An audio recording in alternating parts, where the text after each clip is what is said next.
não tá entendendo nada. Alves, Não, é porque Vitor, lá JD, tá fica ali embaixo. porque complexidade, não é complexidade, conforto, não é conformância. Tem uma palavra lá que é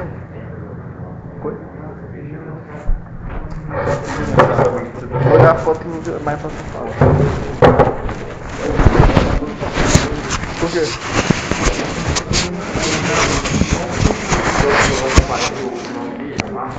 Sim. Ele travou, ele ficou uns 2 minutos presidente primeiro, eu assistindo esse episódio, ele bloqueou a tela. Aí tá, o celular desbloqueei. Quando vê, ele desligou. Ele ficou nessa tela uns 2 minutos. É Xiaomi? Aí demorou, eu liguei de novo. É Xiaomi. Olha o Luiz. Olha o Luizinho. Bom demais. Olha a música de lá.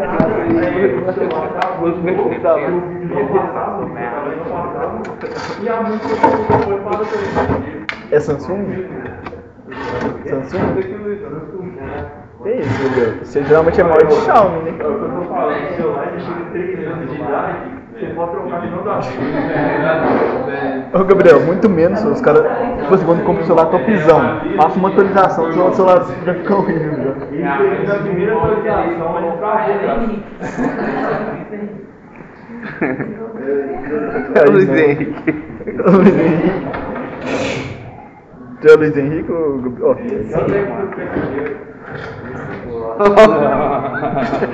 Brincadeira, senhor. Achou que ele fez? Ô, cara, eu já derrubei um pé de gente aqui.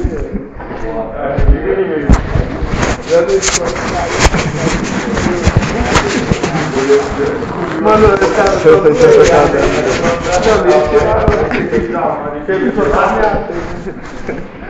Então, cara, que a parte de gravar de lá pra barulhar.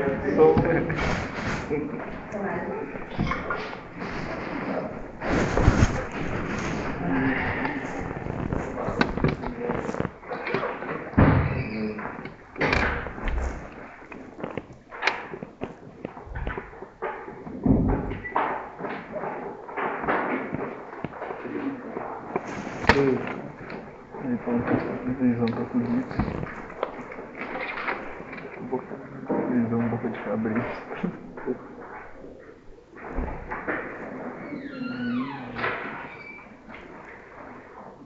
Visão boca de cabreiro.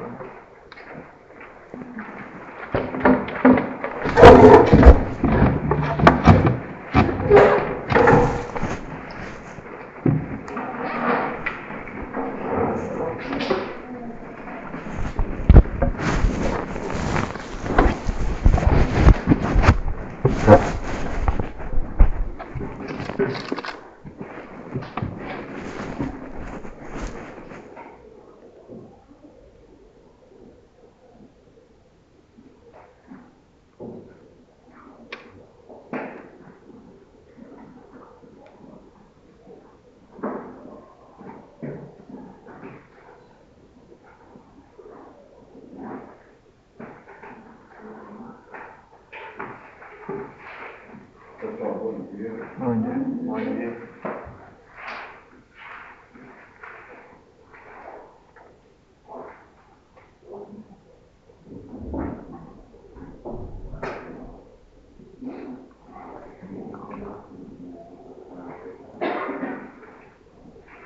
A gente está falando aí, né, do pensamento mentalista, histórico, dos pais do sistema. Nós estamos na década de 90, não é isso? A última coisa que eu falei foi sobre a Carta da Terra, não é isso? 1992, por aí. Esse foi um período, então, de transição muito importante, né? Já que na década de 90 a gente tinha ali uma luta muito iniciante, não iniciando, mas ganhando corpo a luta pela conservação da Amazônia. É importante a gente lembrar de alguns impactos, né, como a Constituição Federal de 88, né, que deu força aos movimentos sociais, se organizaram principalmente algumas populações tradicionais, sobretudo os seringueiros, e a gente teve ali em 92. Então, nesse período, os movimentos sociais estavam muito fortes, mas eles estavam isolados, né? Então, tinha o movimento dos seringueiros se fortalecendo, tinha o movimento dos indígenas, né? Também, das comunidades indígenas se fortalecendo, e tinha o movimento da academia, né? Dos antropólogos também se fortalecendo. E esses três movimentos, embora fortes, quando eles estão fragmentados, né, perde-se força. A gente passa a ter diferentes atores defendendo uma pauta comum, mas isoladamente. Né? Então, eles não têm uma força muito grande trabalhando isoladamente. Foi aí que surgiu uma ideia muito interessante, né? Foi liderada por algumas pessoas, né? Chico Mendes, Ailton Krenak, uma antropóloga da Universidade Federal de Brasília, de unir esses movimentos. Né? Bom, em vez desses três movimentos ainda que fortes, isoladamente, se eles se unissem, o resultado seria muito mais positivo. Né? E é aí que surge um movimento chamado Aliança dos Povos da Floresta pela Amazônia. Esse movimento foi fundamental para garantir políticas públicas que até hoje a gente usa para proteger a Amazônia. Então, eu quero começar o de hoje mostrando um pouco dessa concepção com vocês e com alguns dos atores que eles estão vivos, né? Dando alguns breves depoimentos para a gente sobre qual a importância desse movimento social para a proteção da Amazônia. Então, um documentáriozinho mais curto, mas vale a pena a gente assistir.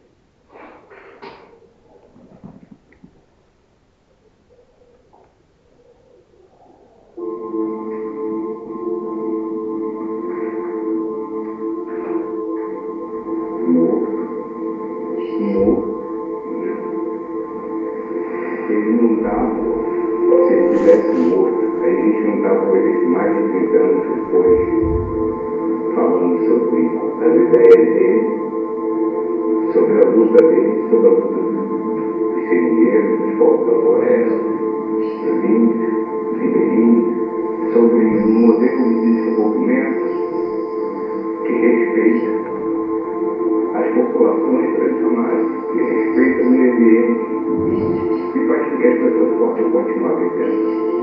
E que a floresta também continue em pé. Porque a Amazônia não é problema, ela é solução.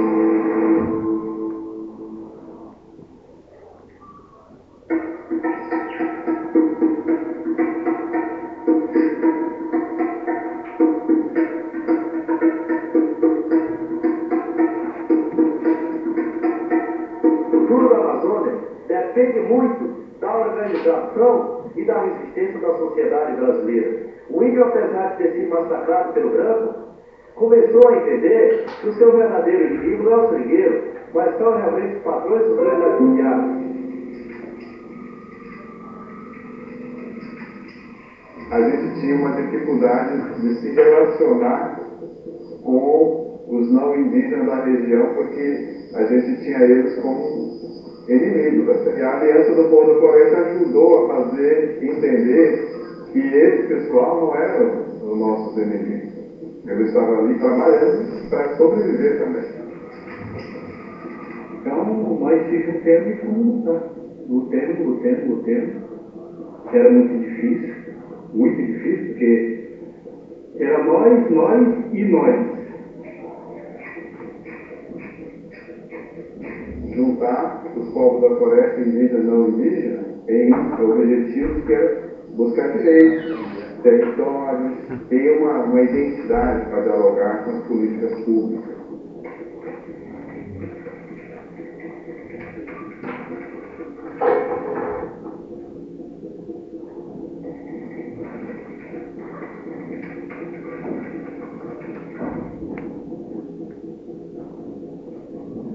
mas nós fizemos valer que nós tínhamos a nossa razão, sofremos muito, calúnia, né? Muito cansaço de idas e vindas, muita perca de noites de sono, com a preocupação de deixarmos a floresta e ir para as cidades, como muitos foram, e as suas famílias se destruíram. A gente conseguiu resistir e conseguimos uma conquista extraordinária. Claro que a gente começou a luta, né, que eu participei de vários empates, da luta do Chico Mendes, já foi empate com ele, e o Raimundão ali, que foi do Chico Mendes. A gente lutou para hoje ver o filho da gente, né, tendo a oportunidade de viver na floresta, na Amazônia, que nem nós vivemos, tendo tudo que tem na mata, a gente tem oportunidade de participar, né, de destruir as coisas da Amazônia. Então, a nossa luta foi para isso, para que essa floresta continue quieta.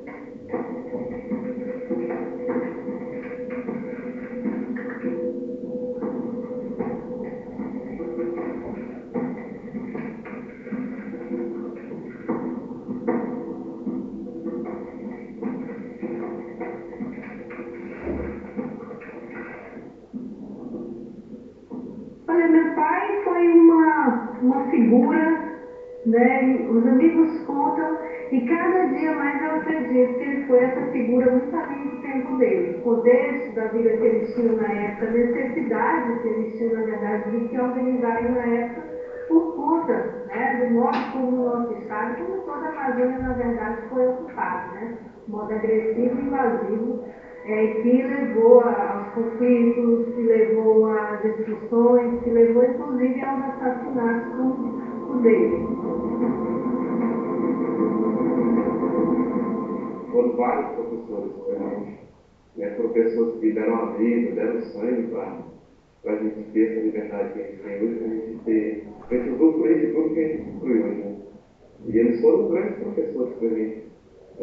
Um deles, Chico Mendes, que infelizmente não teve a felicidade de ver tudo aquilo que ele pensou, tipo, sendo parcialmente construído, né? Que a gente não está 100% daquele sonho que ele tinha. Meu pai também. Meu pai é um dos meus grandes professores também. Desde muito pequeno eu me acompanhando ele, muita gente sempre tem aquela admiração para ele, e eu fico admirado.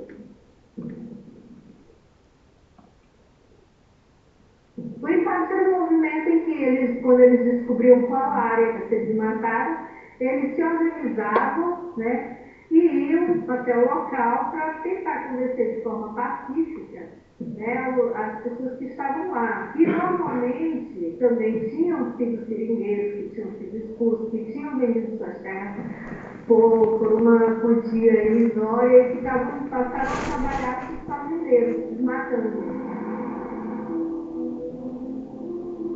Hoje nós consideramos como um dos legados mais importantes que Chico Mendes e os outros companheiros como Wilson Pinheiro, Jair Gino, Raimundo Calado e tantos outros companheiros, né, que foram de forma covarde e brutalmente assassinados pelo latifúndio, o incentivo do Estado para que se administrasse o Estado. E eu digo a vocês que valeu a pena a luta, que pese ter sido muito doída, cansada, mas valeu a pena. Olha, é muito perigoso, porque a relação de forças, inclusive de poder, sempre foi injusta, né? Do lado os fazendeiros com muitos jagunços, com muitos peões, com muitas armas, né? Numa firme disposição de desmatar, de ampliar, né, a criação do mundo. E por outro lado, pessoas que com o espírito completamente desarmado, né? O que eles queriam, na verdade, era lutar pacificamente para manter os territórios, para manter um lugar onde eles criaram filhos, onde muitos, né, criaram netos, e que na verdade era a vida deles, passou a ser a vida deles a partir do momento em que eles aqui chegaram. Eu fico muito sentido quando eu vejo uma pessoa que pegou uma árvore dessa aqui, passou uma motosserra e derrubou para no lugar dela plantar capim. minha pessoa assim, não pensa no amanhã. Eu tenho muito respeito pela floresta, pela Amazônia. Eu nasci e me criei no Seringal. Você pegar e derrubar uma mata dessa que vocês estão vendo aqui tem muita vida, né? Aqui dentro. Aqui além das árvores, do mato, tem a formiga, tem o mosquito, tem várias coisas aqui. E tudo é vida. No próprio tanto que você derruba, passa o fogo aqui, planta a capinha e acabou tudo. Ali só vai ter boi e o pasto mesmo, né? Conseguir o dinheiro vamos dizer, do trabalho desse que vocês estão vendo fazer aqui é lento, é devagar, é um processo grande.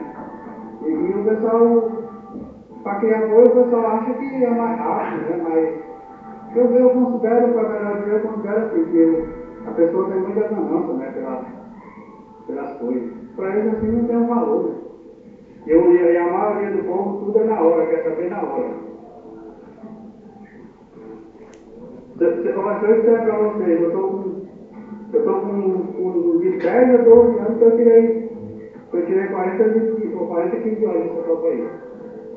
Aí de lá para cá eu só tiro assim para fazer a morte. Eu não sei quantas vezes ela tem, mas sabe por que eu não tiro? Porque eu não quero ver ela se acabar. Para mim, se eu tirar todo o óleo dela, ela vai morrer. E aí, se uma árvore dessa morrer, para mim é um saldo muito grande, né? Porque eu sei que na hora que eu precisar dela, ela tem. Então, é por isso que eu tenho cuidado.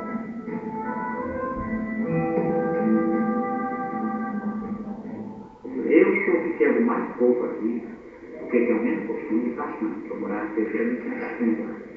Mas eu quero 10 lá de curso. Mas tem vezes que quebra 10 de 20 lá de curso. Imagina, há R$150 lá, está quebrando 10 lá de curso. Qual é a outra diária que vai comprar lá de tênis? Aí esse nosso preocupação, nós achamos que nós vamos sobreviver. Nós achamos que assim. E aí, você tem que ver, isso é a população, a castanha, produção aqui. A castanha, agora está chegando, está voltando de 3 meses para chegar a castanha, mas também é um processo que dura pouco. Quer logo, ajuda pacífica. E aí, isso é o nosso direito. E hoje as reservas estão funcionando fazenda. A pessoa vai para lá, aí vai para lá dizendo que você é um seringueiro, não chega lá, já derruba 10, 20, 30 alqueiros de mata e fazendo pasto. Quando apertar, fazendeiro. Quando ele cria uma lei para armar o latifúndio, não só na casa dele, mas agora em toda a propriedade dele, dizendo que é para ele se defender dos invasores, ele está armando o latifúndio para expulsar pais e mães de família que hoje ainda estão em áreas que dizem ser deles, e terem eles como invasor e mandar assassinar como eles fizeram no passado. Que nós moramos aqui 6 quilômetros, né, da reserva né? O fazendeiro, que tudo que a gente viu aqui, ele dizendo que era dono, que ele teve uma acordo de compra de venda, 3 vezes, não pagou, aí vem para a polícia e invasou, invadiu minha terra. Aí daí pegaram o rapaz, desceram no chicote, foi tortura, e vieram mesmo com a ordem para matar. O senhor enviou 4 policiais que mandaram, ver se tem nenhum mandato oficial, nem de delegado para retirar daquele local. Aí os policiais chegaram lá, abordaram nós, mandaram nós deitar no chão, tentar por arma, mas não tinha arma, foi as nossas últimas palavras de vida, que iam matar nós, que mandaram para matar nós. Aí teve uma hora que pegaram um teclado e bateram nós, apertaram nas nossas costas. Pegou um sacou a pistola, aí ficou apontando para ele, tentando fazer as últimas palavras. O nosso problemático aqui maior que tem é o conflito da terra. Eu fico pensando, olhando para minha filha, mas meu Deus, e se chegar, minha filha chegar da minha idade, o que será que estão alcançando, né? A Lei 97/95, ela estabelece a Política Nacional de Educação Ambiental. Se ela funcionasse realmente, fosse efetiva, a gente não estaria nessa situação.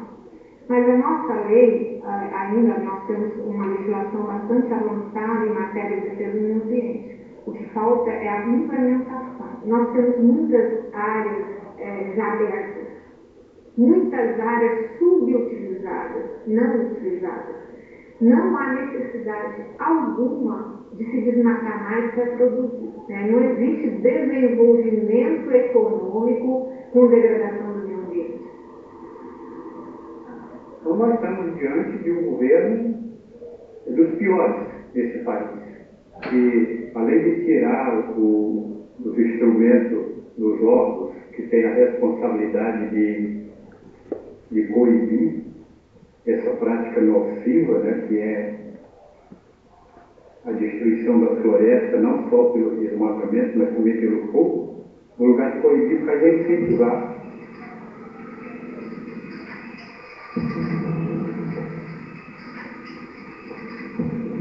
Se realmente for implementado o que está se buscando hoje, o que está se vê hoje, isso pode ser um retrocesso muito grande. E esse retrocesso, para se corrigir, vai se levar muito tempo, porque não é fácil assim. Você mexe com o modo de vida, você impacta. É como desmatar uma floresta, queimar é muito rápido. Acabar uma cultura é muito rápido. É preciso ter muita força para aguentar o fogo que está aí. Agora, de novo, se começa com o mesmo discurso de que a Amazônia tem que ser aberta, tem que ser desenvolvida, e desenvolvimento é sempre entendido como tirar a floresta, que a floresta atrapalha, que a floresta é um problema. E eu já disse, quando a gente se encontrou 30 anos atrás, que a Amazônia não é um problema, ela é solução. Né? Na verdade, ela realmente é uma área que, se bem manejada, nós temos aqui uma riqueza, que não é aquilo que o atual presidente fala de riqueza de solo, de nióbio, isso não é nada disso. Nós temos uma riqueza em pé, uma riqueza viva, e a cura está aqui na Amazônia, em alguma dessas árvores que ninguém descobriu ainda.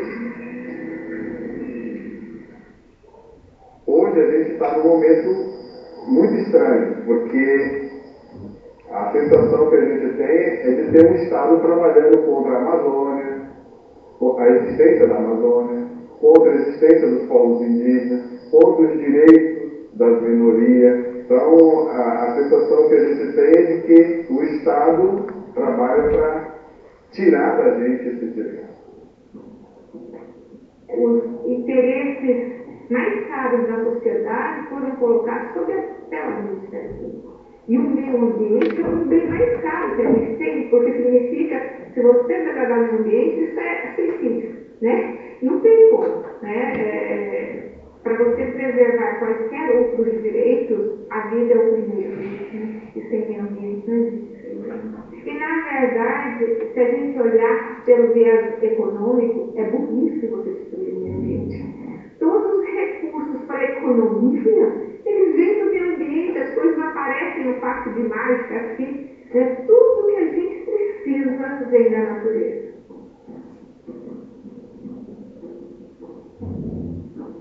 Hoje, essa ameaça que a gente está vivendo, é importante fazer uma retomada para fazer a gestão desses territórios e fazer uma resistência mesmo a todas as ameaças que estão sendo feitas. É necessário fazer urgente. Aí não estou falando só do Acre, eu acho que a Amazônia inteira, todos os que ocupam a Amazônia precisam se ver dentro do mesmo entendimento, de que aqui nós somos importantes, aqui nós temos muito a contribuir, não só para o Brasil, mas para a humanidade como um todo. Então, acho que a aliança, ela tem que ser até maior do que o que foi, porque agora é garantir a sustentabilidade, né? De que esses territórios precisam ser mantidos, esses direitos precisam ser mantidos, e a gente juntos pensar, né, uma estratégia de desenvolvimento com sustentabilidade, e não deixar que o fogo acabe destrói tudo isso que a gente tem.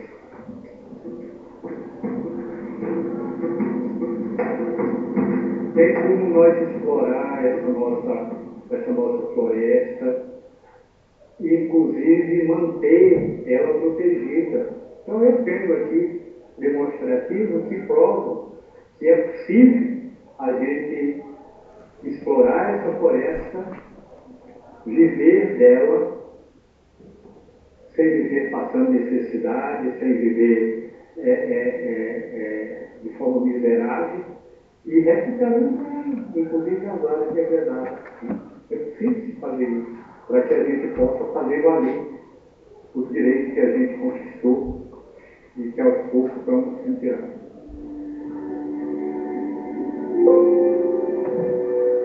A biodiversidade para nós, os rios, é a nossa vida. O dinheiro não vai resolver o nosso problema. É um outro entendimento que a gente tem aqui. Então, se quer explorar, se o governo, se o Estado brasileiro quer explorar, tem que explorar com inteligência, tem que chegar, tem que conversar, perceber que não é você destruindo que você vai resolver os problemas. Você tem que fazer o equilíbrio. Então, para nós, a floresta é vida. Jamais a gente vai explorar ela, derrubar toda a floresta, transformar num campo, num pasto aqui, achando que isso está melhorando a nossa vida. Nós estamos destruindo nós, porque a nossa vida é tão dependente da floresta que se a floresta for, a gente vai junto.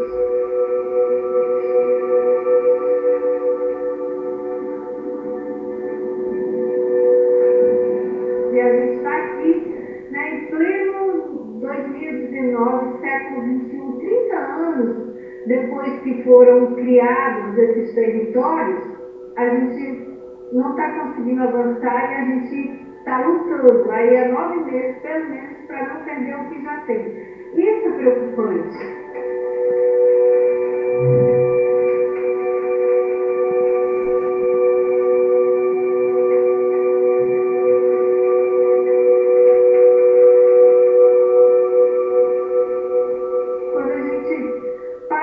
Para medir o prejuízo que nós estamos tendo hoje, as ameaças e os riscos de retrocesso e de perdas, é muito preocupante. E de perdas de vida, porque as pessoas que estão sendo prejudicadas com essas medidas que o governo atual está tomando, elas podem não aguentar isso caladas, elas podem não aguentar isso quietas, porque muitas pessoas deram a vida por esses territórios, por essas políticas, que hoje estão sendo tomadas dessas populações. Então, a gente não brinca com a vida das pessoas.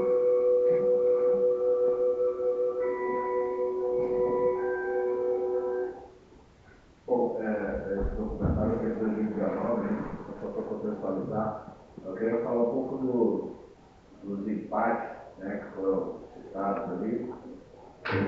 A principal forma de luta desses povos, né, as ações dos seringueiros, junto com os indígenas, que era um enfrentamento, como falou ali, né, pacífico, contra as invasões de minerais de terra e desmatamento. Então, o que acontecia?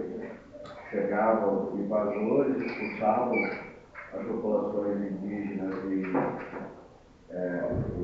seringueiros, e começavam a desmatar, porque para desmatar primeiro vendia madeira e depois colocavam gado. Ganhavam 2 vezes ali. E então eles começaram a se organizar para tentar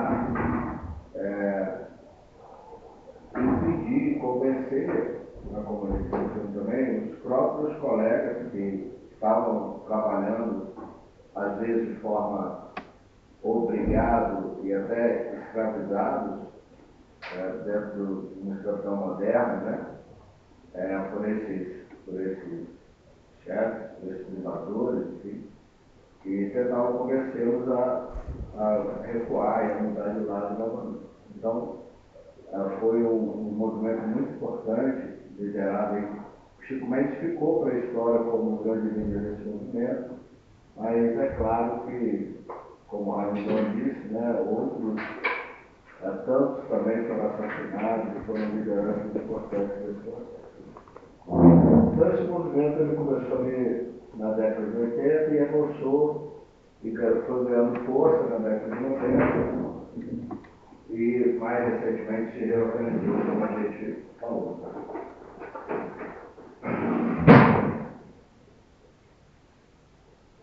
Então a gente nota que é muito importante essa parte da disciplina, para a gente notar como a defesa da natureza, a conservação da natureza está muito ligada a algumas lideranças históricas, né?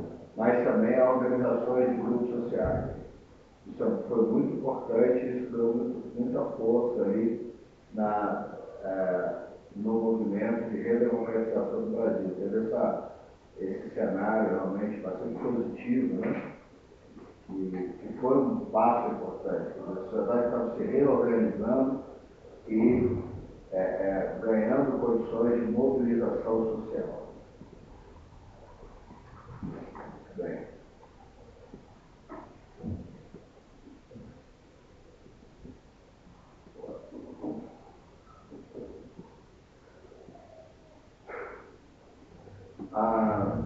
E aí, em 92, tinha ocorrido a Rio 92, como eu falei, e em 1995 ocorreu a primeira conferência das partes sobre mudança climática.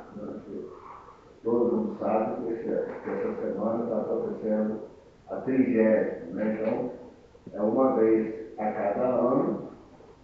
Isso foi uma das resoluções da Rio 92, né?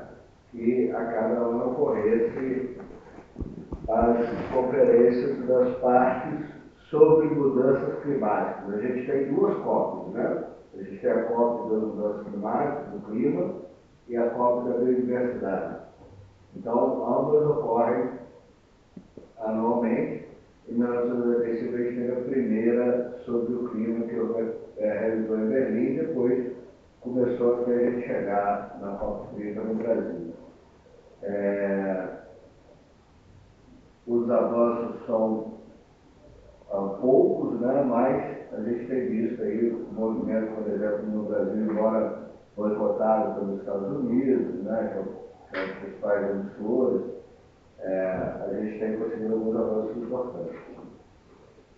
É bom lembrar que na Amazônia nós tivemos dois grandes momentos de desmatamento, né? Na década de 95, a gente está aqui em 1995, né?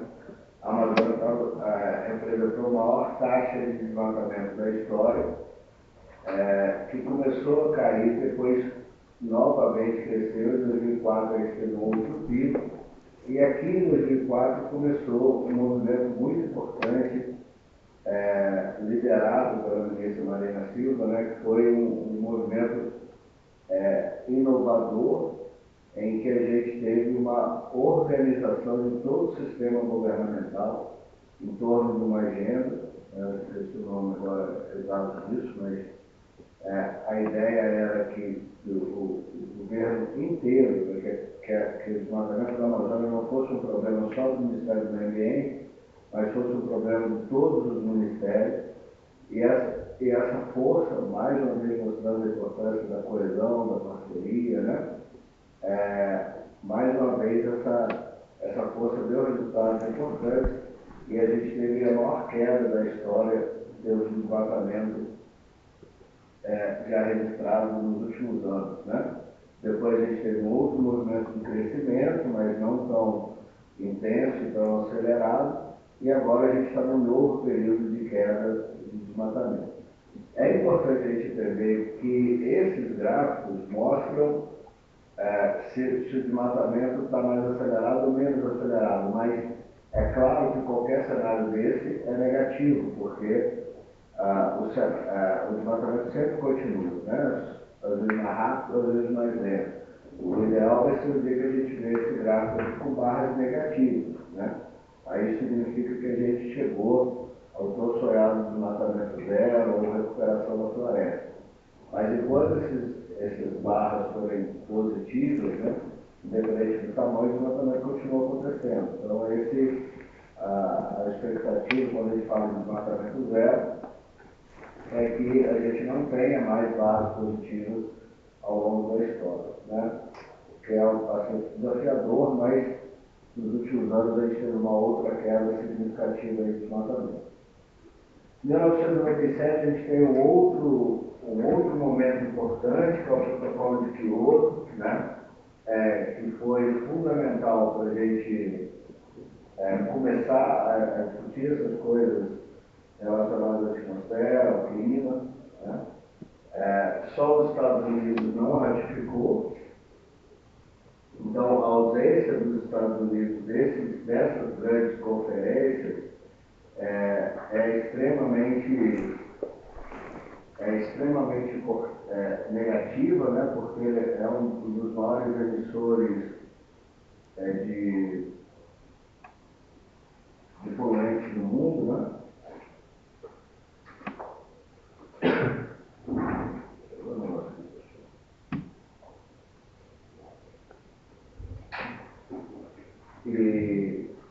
Então, o protocolo de Kyoto foi o primeiro passo mais significativo na busca pela redução da emissão de gases de efeito estufa, né? Se a gente pensar todas as COPs, essas 30 COPs que ocorreram, a gente teve dois momentos significativos, foi em 1997, com o protocolo de Kyoto, e depois o Acordo de Paris, em 2015, se eu não me engano, né? Foram esses dois momentos, foram os dois momentos mais significativos aí. Bom, um avanço importante que nós tivemos no Brasil na década de 80 foi até citado pela procuradora aqui do Acre, né? A Lei 9.795 de 1999, que é a chamada Lei de Educação Ambiental. Ela dispõe sobre a educação ambiental e institui a Política Nacional de Educação Ambiental e outras providências, né? A ideia aqui era que ele tivesse um regramento de como essa educação ambiental deveria ser aplicada, né, enquanto política pública do Brasil. Então, muita gente acabou atuando, participando desse projeto. Foi considerado um avanço também importante para as políticas ambientais brasileiras. E nessa lei, eu vou destacar aqui alguns pontos, né? Vou destacar o artigo 10 dessa lei, que traz algumas mensagens importantes, que diz que a educação ambiental ela deve ser desenvolvida como uma prática educativa integrada, contínua e permanente em todos os níveis de modalidade de ensino formal. Então, veja que a lei determina que a educação ambiental seja um instrumento, né, aplicado ao ensino formal em todos os níveis, desde o ensino primário ao nível superior, né? E lá no parágrafo primeiro diz que ela não deve ser implantada como uma disciplina específica no currículo de ensino. É claro que aqui está se referindo ao ensino básico, né? Não ao ensino superior. As exceções são exatamente aqui, no parágrafo segundo, dos cursos de pós-graduação e extensão e nas áreas voltadas ao aspecto metodológico da educação ambiental, quando se fizer necessário, é facultada a criação de disciplina específica. Nos cursos de formação e especialização técnica profissional em todos os níveis, deve ser incorporado o conteúdo de prática ética ambiental e as atividades profissionais sendo desenvolvidas. Então, a lei ela determina que todos os cursos, todos os níveis de ensino devam tratar da questão da educação ambiental, né? E só a educação ambiental só deve ser uma disciplina nos cursos de formação técnica, metodológica, como no caso de vocês, né?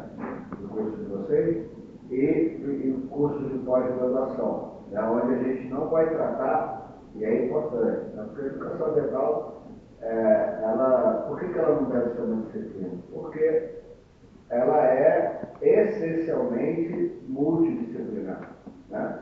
A gente não pode pensar na educação ambiental sobre apenas um viés naturalista, né?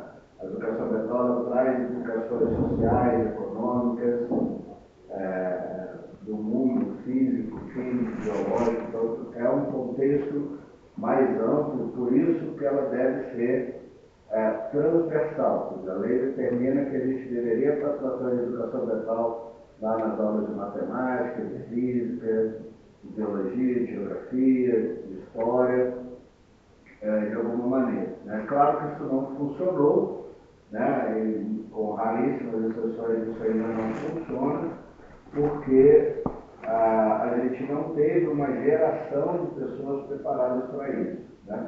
É uma interface, eu tenho conversado muito sobre isso com as pessoas que trabalharam essa legislação, né?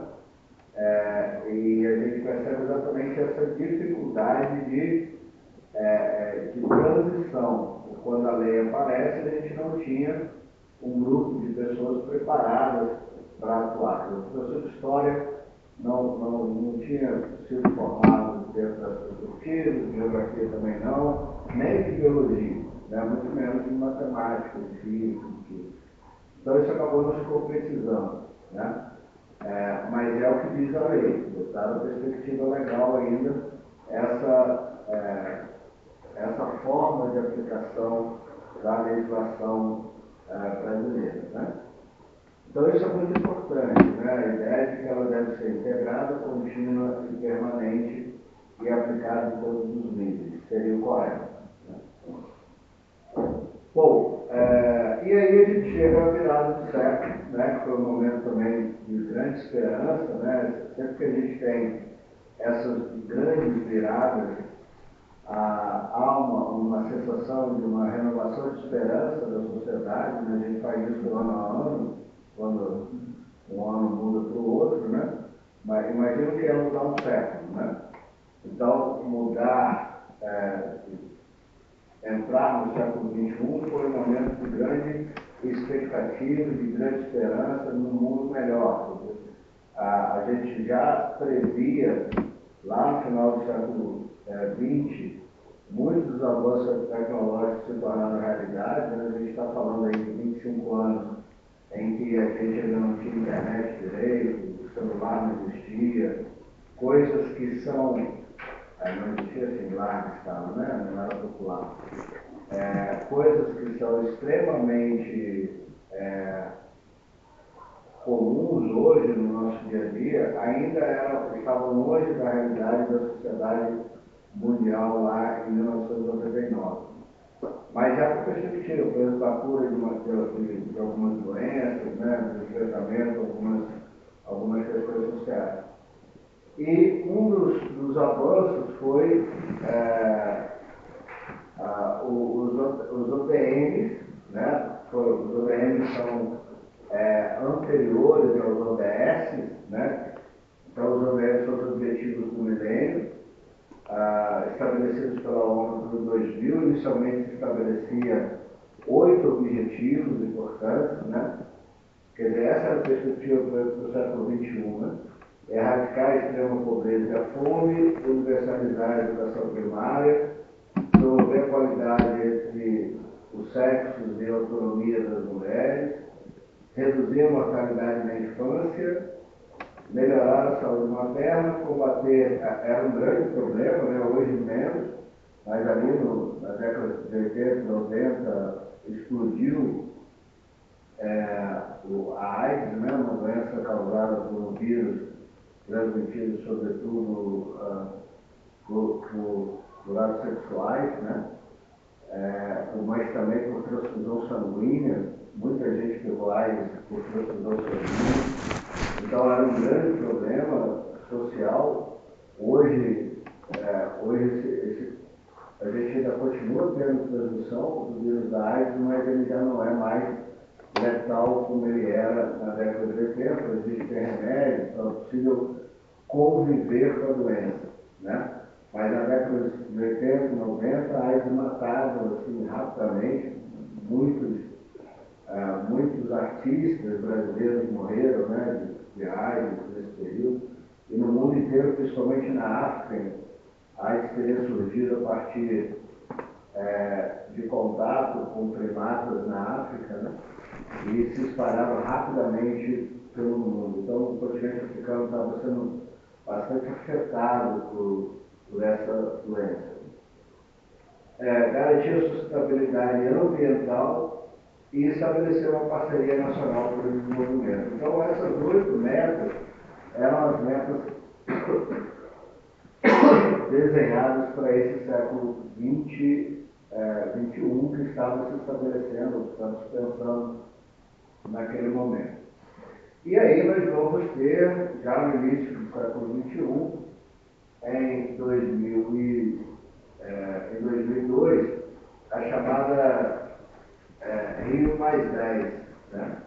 A Rio Mais 10 foi a segunda conferência mundial de desenvolvimento. Né? Então, foi, na verdade, uma avaliação de 10 anos da Rio 92. Ela ocorreu em Joanesburgo, na África. Né? Não foi tão grande, em termos de lideranças participando, pois nós tivemos 169 países representados. A diferença básica em 92 a gente teve muitas lideranças, né, muitos presidentes, reis e tal, e em 89 foram mais negociadores, né, como está acontecendo no Brasil agora. Então, e aí é importante a gente escrever os temas, lembra lá de 92, os temas centrais eram as florestas tropicais, a biodiversidade, a mudança climática, a Agenda 21 e as áreas urbanas, o desenvolvimento urbano. Já que em 2002 os temas centrais mudaram um pouquinho, né? A questão da erradicação da pobreza, entendendo então que para que o mundo seja ambientalmente justo, a gente tem que ter uma sociedade também com qualidade de vida, né? Até porque num cenário, a gente acaba de ver agora o que aconteceu no Paraná, né? Nesse tipo de cenário, os mais pobres é que sofrem mais, inclusive para voltar à normalidade, né? É mais difícil de reconstruir as coisas, de conquistar. Então há o que a gente chama desse efeito, né, nos mais pobres com as mudanças climáticas, por exemplo, a promoção da saúde, no entendimento de que saúde é muito além da saúde individual, né? Então as pessoas, para ter saúde, o ambiente tem que estar saudável, né? Que é aquele conceito do One Health, né? Que é lá da Grécia Antiga, mas que ganhou muita força pós-pandemia, né? Que é a ideia de que só é possível ter uma sociedade saudável e um mundo saudável e vice-versa. Né? A expansão dos serviços de água e saneamento, né? Hoje a gente está, né, avançando nesse aspecto, 20 anos depois, né? Mas é importante entender que também no início do século ainda morriam e ainda morrem, né?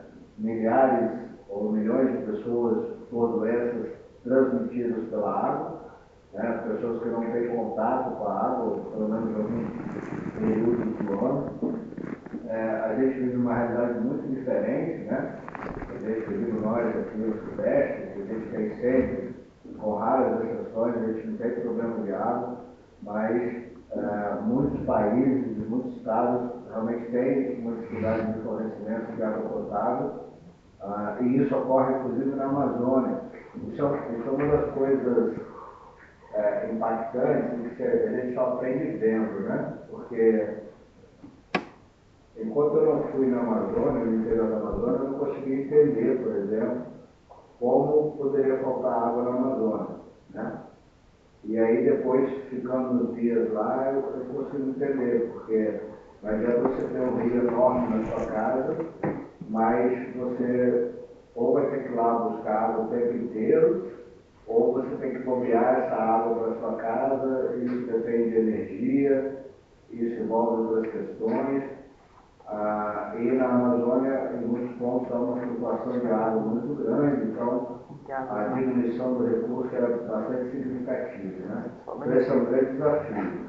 A própria defesa da biodiversidade, né, que a gente já vinha vendo, já vinha passando nos últimos anos, a destinação de resíduos tóxicos e não tóxicos, né? Então, o cuidado com o lixo produzido pelas cidades. Já se discutia aqui em 2002 um tema que agora está reaparecendo na COP30, né? Já não reapareceu, mas está ganhando força, porque a gente está num limite perigoso com a questão das energias renováveis, e é trazido também para a discussão a responsabilidade ambiental das empresas, né? Começa a surgir o conceito que a gente hoje chama de ESG, não é isso? Ambiental, social e governamental, dentro de um cenário como se as empresas se enquadrarem nessa nova agenda global. Bom, e aí a gente começa a ter também alguns cenários no Brasil, e percebo que começa a mudar o cenário talvez com acesso à informação e tal. Em 2010 a gente teve um grande rompimento de uma barragem na cidade de Cataguases, aqui na zona da Mata Mineira, né, na região de Cataguases, o vazamento de mais de 1 milhão de metros cúbicos de rejeito, né, de uma empresa de papel e celulose. A gente acabou descobrindo nesse cenário algo que era muito escondido da sociedade, né, porque hoje as indústrias de papel elas têm um grande volume de produção a partir da reciclagem e também por outros métodos mais modernos. Mas antigamente a produção do papel gerava um resíduo, eu não sei se ainda gera hoje, mas certamente em um volume muito menor, mas gerava um resíduo muito tóxico, que era basicamente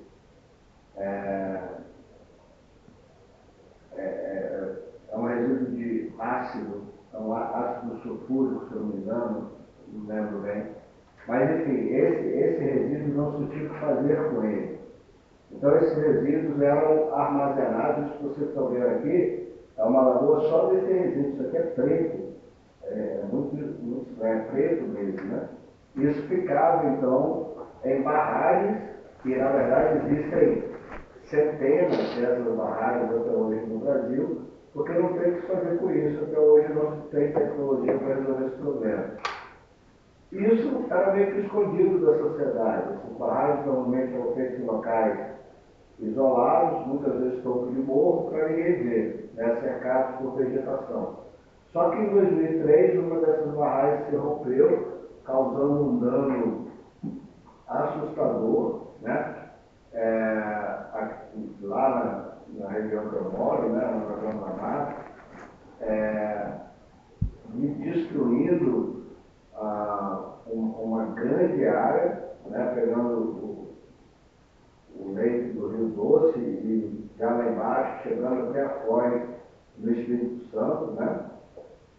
Rio Doce não, Rio Pomba, desculpa. Chegando até a Foz do Espírito Santo, comprometendo todo o fornecimento de água, destruindo plantações, contaminando solos, né? Algumas das áreas, veja, depois de 2003, algumas das áreas contaminadas até hoje continuam estéreis, não podem ser usadas, né? Então, mais uma vez, pequenos produtores sofreram as consequências, né? E foi algo bastante alarmante e que despertou a sociedade brasileira, embora tenha sido uma coisa local, deu uma repercussão internacional. Na época foi considerado o maior desastre ambiental da história do Brasil, né? Depois a gente teve coisas piores, né? Mas veja que a gente já começa a ter aqui um rompimento importante de barragens, já começa a ter um problema já no início do século XXI. Aqui, de novo, falando então daquele processo da queda do desmatamento na Amazônia, né, graças àquela grande ação interministerial do primeiro governo do presidente Lula, né, com a liderança da Marina Silva, houve uma redução muito significativa até 2012, depois isso acabou não se sustentando, né, e a gente acabou tendo um aumento e agora está se tentando de novo algo parecido. A gente começa também a ter as consequências das mudanças globais, então nós vamos ter algumas novidades, né? O primeiro ciclone oficialmente registrado no Brasil, né, no Atlântico Sul, em 2004. Ele arrasou o sul do Brasil, então algo que aconteceu agora no Paraná em 2004 foi muito pior, né? Porque destruiu várias cidades, matou muita gente, destruiu muitas áreas, principalmente no estado de Santa Catarina, mas também no Rio Grande do Sul. Desde que o Rio Grande do Sul tem sido afetado sistematicamente por essas questões. Santa Catarina, o Rio Grande do Sul do Brasil, ele é bastante vulnerável e isso foi uma grande tragédia, porque em 2004, veja, eu estou falando de 21 anos, né? As defesas civis, os bombeiros, não estavam preparados para isso. Isso não era uma realidade brasileira. Então, não se sabia nem o que fazer quando aconteceu isso, né? Quais atitudes tomar e tal. E aí a gente tem, depois de 2004, um grande avanço nesse aspecto, a criação do CEMADEM, a nível federal, né? A institucionalização dele, que é o Centro Nacional de Monitoramento, né? Centro de Monitoramento Nacional de Desastres Ambientais, que vai surgir a partir desse evento de 2004, né? Que foi